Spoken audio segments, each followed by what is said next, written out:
اتفضل. بعد كده الباشمهندس مصطفى زيدان رغم ان هو مش مهندس معهد ابنهم قديم صنايع، وازاي طلعوا له ولاد العيسى كتاب هندسي او الكلام ده الله اعلم، هنعرفها دي في نهايه الحديث. اختصر لي الدور، فرحت قال لي يا حبيبي انت اللي ليك حاجه هنا، انت موقع على الخشب ملك الحاج عيسي، موقع على براءه الذمه، موقع على كل شيء الا وناقص حاجه واحده، تيجي توقع على براءه الذمه وتاخد 7000 ونص وتمشي من هنا.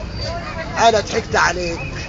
ده المقاول اللي كان ده المدير الفني للشركه اللي انا يعرفه واتعاقدت معاه. ايوه. ولا مقسله معاك دي لانه كل ما يسالني السنه في البتاع. فقال لي تجيني انت وتاجر الخشب عشان اديلكوا فلوس واطلع لك كل حاجه. فرحت للحاج عيسى قال لي روح معاه وايجار عدتك هلتزم معاك، وكان الراجل في العمر التسعينات. طب ايه يا حاج عيسى؟ قال لي تعالى، واخدني قدام الغفير الحارس عبد الله، واخد بالك؟ فقال له يا ابني انت تفهم ان ولاد العيسى والحاج عيسى بياكلوا حرام؟ قال له لا حاشا لله. قال لي يا ابني ايجار عدتك ماشي كام في السوق؟ قلت له ماشي 18000.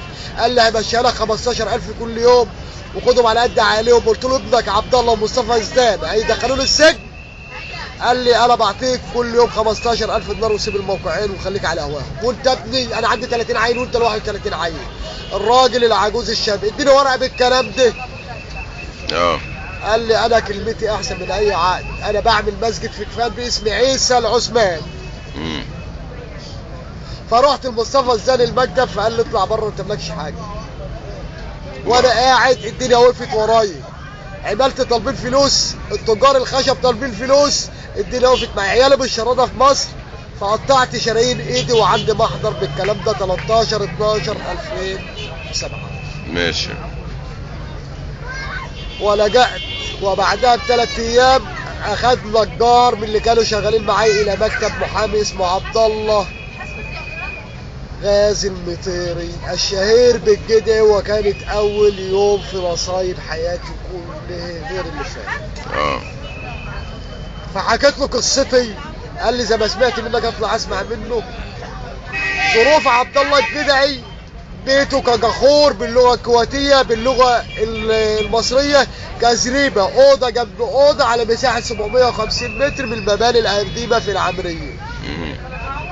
فراح قابل، خدته بعربيته وراح قابل مصطفى زيدان، نزل من عنده قال له اطلع يوقع براءة الذمه. وكان مرتشي من مصطفى زيدان شيك على 25000 دولار لو انا وقعت براءة الذمه، وانا عرفته بعد ما انتهينا الكلام ده كله. قال لي قلت له براءة الذمه معنى كده انا ما عنديش حاجه. قال لي ببراءة الذمه هنثبت اثبات حالي ونعمل لك كعادي في المحكمه ونطالبهم بحقهم، هم مش اذكى مني، انا كمحامي هجيب لك حقك. تعالى يا عم الحاج، انت مقابل ما اجيب لك حقك انت تعمل لي بيتي، يبقى انا اصرف على القضيه 15-20 ألف دولار وانت تصرف على بيتي 7000 ونص ويمكن تحتاج عليهم 2000. نبدا عقد. قال لي لا كلامي بدون عقد. قلت له ما ينفعش. قال لي كلامي ثقه، اطلع هتقبض 7000 ونص. طلعت قبضت 7000 ونص ومضيت براءة الذمه. قعدت اثبات الحاله في المحكمه الرجعي من 20 من شهر 8 من 2008 8 شهور. وبعد كده قالوا له انا اللي كنت بحضر الجلسات، قال له روح ارفع الدعوه باسترداد حقوقك. طلعت دفعت رسوم خبير وطلع لصالحي، الدعوه طلعت كلها لصالحي، كل حاجه طلعت لصالحي. ارفع الدعوه يا استاذ عبد الله. قال لي جيب لي 20000 دولار هنا وارفع لك الدعوه. قلت له ده مش اتفاق، افضل ابني بالازازه في وشي. وقال له روح اعمل اللي انت عايزه. جميل. كنت خالفت اقامه وراح اتفق مع المهندس فهد الوجيان ما يجددنيش اقامه. جميل. لجأت الى جمعيه المحامين مباشره، اكتشف بشتكي المحامي اللي ضيع حقي. ده في الكويت؟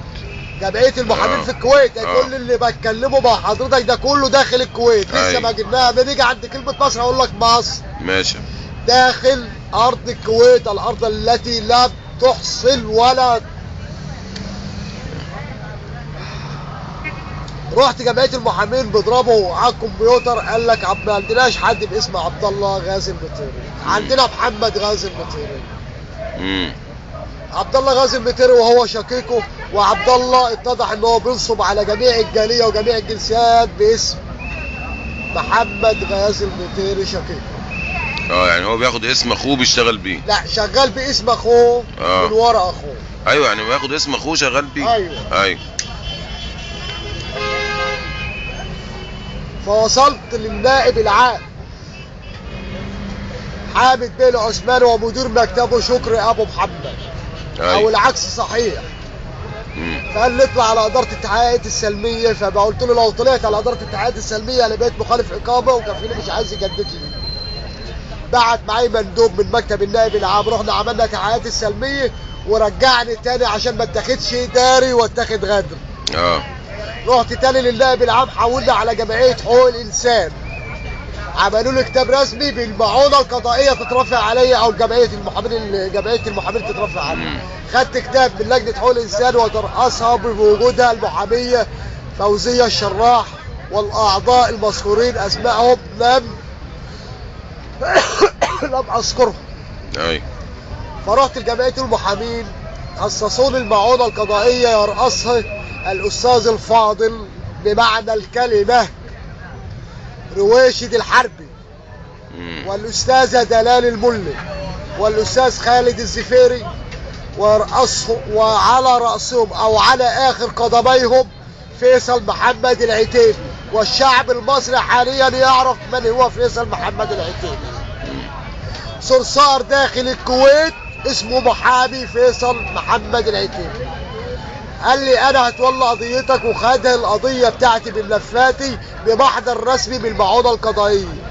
ثم رحت له المكتب في نفس اليوم اخر النهار، فقال لي روح اعمل توكيل. قلت له ما معيش دينار في جيبي، فاعطاني من جيبه الخاص 10 دينار بورق رسمي من مكتبه ان اعمل له التوكيل. اللي زي ده على فكره ما بيتعملش زي هنا في مصر تاخد اسم المحامي وتروح تعمله. لا، التوكيل بتاخد ورقه من المحامي نفسه، صورة المدنيه بتاعته وراجل من مكتبه، وبروح عند الموظفه في وزاره العدل بتعمل له التوكيل. وعملنا التوكيل ب2 شهود مصريين لانه كنت مخالف اداري، وادي ال2 شهود اهو موجودين اساميهم. هذا التوكيل وروني كده. وهذا التوكيل، هذا توكيل فيصل محمد العتيبي. ثبت ايدك بس بعد اذنك. وده ال2 شهود اللي تحت ده وده مصريين عشان انا معيش اقامه سيره. دي بتاريخ كام دي؟ مش اديني التاريخ. تاريخ فوق.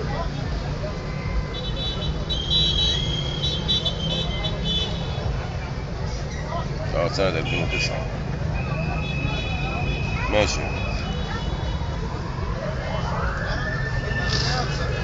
بعد ما عملت له التوكيل ب6 ايام لقيته بيتصل علي الساعة 1:30 بالليل، بيقول لي عملت ايه في الاقامة؟ قلت له مش لاقي حد يعمل لي اقامة لان ما معيش فلوس اعمل اقامة ولا معايا فلوس اعين. قال طب تعالى لي على طريق خادم الحرمين الشريفين دلوقتي على ما توصل لي كل الساعة 2:15 عشان جمعت لك واحد كويت اوديهولك في منطقة اسمها الجرين. هتقعد في الدورية وياخدك على ايدك الصبح، يخلصك المخالفات ويدولك الاقامة في نفس اليوم، او تاخد يومين تقعد معايا تبقى في حمايتي. فركبت سيارتي وهي بجيرو 93 ورحت له. فوجئت ان في عربية شرطة كمين شرطة على باب الطريق. جيت ارجع بالعربية اجري من الشرطة وارجع برشلية خلف، لقيت عربية شرطة تانية. نزلت قلعوني كما امي ولدتني الساعة 2:10 وخدوا مني الموبايل او التليفون بتاعي وكسروه. العسكري اسمه عبد الله تبع مخفر صباح الاحمد. ايوه. وهناك فوجئت ان فيصل العتيبي واقف في قلب الكمين بيقول ايوه هو الخايس ابن الخايس المصري، هو اللي عايز يضيع الكويت وبلد الكويت عشان ياخد حقه من واحد كويتي. على عهدتك. ايوه على عهدتك الكلام دوت. ايوه. ورحت، ويا ريتني ما رحت لان عرفت مصايب الكويت داخل السجن. ورحت الابعاد قبل الابعاد مباحث الهجرة في الشويخ. طيب. وكان اليوم الاسود اللي شفت فيه النور من عند ربنا. 65 صباح معرفش فين الشمس وفين الليل وفين النهار. كنا 800 بني ادم في الكويت في قلب العنبر لحد ما جالنا حاجه اسمها انفلونزا الخنازير في قلب الهنود معانا. كنا احنا كمصريين واخدين مربع لوحدنا لحد ما وصل واحد اسمه الدكتور سلامة محمد ابو شعبان صاحب مجمع الاطباء في حوالي من اصل جنسيه فلسطيني. ممنوع عنه الزيارات. ممنوع عنك؟ ممنوع عن الدكتور سلامة الزيارات. فكانت الحرمه واولاده الدكاتره دخلوا زيارات باسم فتحي محمد شحاته وافي او احمد حامد او سلامة سيد تقي. اي. واترحلت وسبت الدكتور سلامة داخل الهجرة ورحلونا على الابعاد. انتظر طيارة بعد 65 يوم وبعت فلاشة بتصوير المساجين مبري تليفون للاستاذ المحترم الكريم ابن الكريمة معتز الدمرداشي وكتب فيه الكويت بلا عيد وكان في العيد الصغير 2008. وصلت وترحلونا على الابعاد وهناك شفت بقى اللي ما شافوش سيدنا يونس في بطن الحوت. قلت انا اعرف ان اميركو خنيس وكفيلي فادي الوجاي كان خنيس واعرف عبد الله الجدع خنيس وكنت اعرف ان مصطفى زدان ممارس الجنسي مع عبد الله العيسي واخواته كلهم رافضين مصطفى زدان داخل الشركه ومتمسكين بيه. ليه؟ ما نعرفش السبب. ما عرفتش المرض الوبائي اللي عند مصطفى زدان يا اما هو بيستعمله يا اما التاني بيستعمله. داخل السجن عرفت المعنى. فلجأت بكتاب رسمي الصرحام لفيصل العيسي والحاج عيسى التليفون كنت بعمله ب50 دينار. هتقول لي منين جبت لك 50 دينار؟ اقول لك مصباح محمد مصباح مصري وابوه توفى هناك وامه هناك واخواته هناك كانت بتجيب لنا الاكل والشرب وتدفع لاي بني ادم مصري وتساعده. كتر خيرها. تمام. واخواته البنات كانوا متجوزين كويتي وفي كويت هناك بس نسبة كام في المية كويسين؟ 10%. ماشي. واترحلت ودخلت. اول ما دخلت ثالث يوم جه توصية من واحد اسمه الملازم اول ناصر المري والعسكري معاه اسمه ساعد الحربي. وكانت المفاجأة فوجئت ان كل اسبوع يقول لك تعالى خد حقنة الانفلونزا الخنازير. الانفلونزا الخنازير كنا بناخدها كلنا كل اللي في الابعاد المصريين والهنود وكل الجنات اللي من جميع انحاء العالم. وحطوني بعد 15 يوم من دخولي وتوصية من فهد من فيصل محمد العتيبي بمسح ذاكرتي لان قلت عن الامير وجيت وقفت عند الخط الاحمر وقلت انا هعرف ازاي اسلم الكويت ترجع تاني ارض عراقية كما كانت قبل 65 عام. وعارف تاريخهم. وقلت الشيخ صباح الاحمد اللي قاعد على الحكم قاعد غير رسمي لانهم اعطوا لابنهم ومن اهل عشيرتهم ومن اهل ديرتهم ومن اهل بيتهم الشيخ سعد الاحمد الصباح رحمه الله حقنه هو وجاسم الخرافي وحسن مبارك بتخطيط من عمرو موسى ان ده يديله حقنه بالشلل او بعدم نطق الكلام عشان يطلع كتاب رسمي من الدوله ان هو قادر على تنفيذ الحكم. بس الكلام ده عندك ليه مستندات موجوده داخل الكويت كل كلمه بقولها والشعب الكويتي كله يصدق على كل كلمه بقولها. الشيخه لطيفه الصباح مرات الشيخ سعد جابر الاحمد تصدق على كل كلمه انا بقولها. اللي كانت عايزه تبني الكويت من جديد ابنيها على نظافه دلوقتي يا شيخه لطيفه.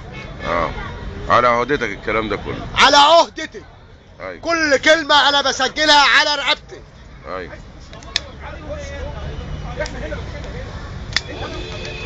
راتب الشيخ جابر الله يرحمه كان 12 مليون دولار في السنة، وراتب الشيخ سعد كان 9 مليون دولار في السنة.